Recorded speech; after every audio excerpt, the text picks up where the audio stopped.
Welcome to my channel. বন্ধুরা, IPL 2021 শুরু হয়ে গেছে। তো আইপিএল 2021-এর দ্বিতীয় ম্যাচ শেষে আজকের এই ভিডিওটিতে আমি আপনাদের দেখিয়ে দিব আইপিএল এর পয়েন্ট টেবিলের আপডেটটি, কে কত নম্বর স্থানে অবস্থান করছে সেই জিনিসটি আজকের এই ভিডিওটিতে আমি আপনাদের দেখিয়ে দিব। তো বন্ধুরা, অবশ্যই ধৈর্য সহকারে সম্পূর্ণ ভিডিওটি দেখবেন।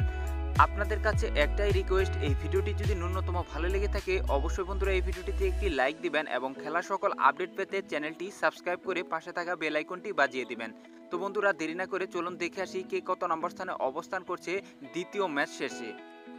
আইপিএল এর দ্বিতীয় ম্যাচ শেষে আমরা যদি পয়েন্ট টেবিলের দিকে তাকাই তাহলে কিন্তু আমরা এখানে দেখতে পাচ্ছি যে প্রথমে রয়েছে দিল্লি ক্যাপিটালস। তারা কিন্তু একটি ম্যাচ খেলেছে, একটিতে জিতেছে। তাদের নেট রান হচ্ছে 0.779, তাদের পয়েন্ট হচ্ছে 2।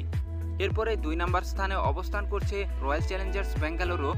তারা একটি ম্যাচ খেলেছে, একটিতে জিতেছে। তাদের নেট রান হচ্ছে 0.050, তাদের পয়েন্ট হচ্ছে 2।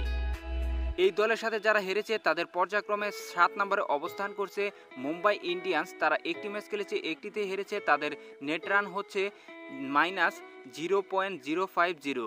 এরপরে সবার শেষে 8 নম্বর স্থানে অবস্থান করছে চেন্নাই সুপার কিংস। তারা কিন্তু একটি ম্যাচ খেলে একটিতে হেরেছে।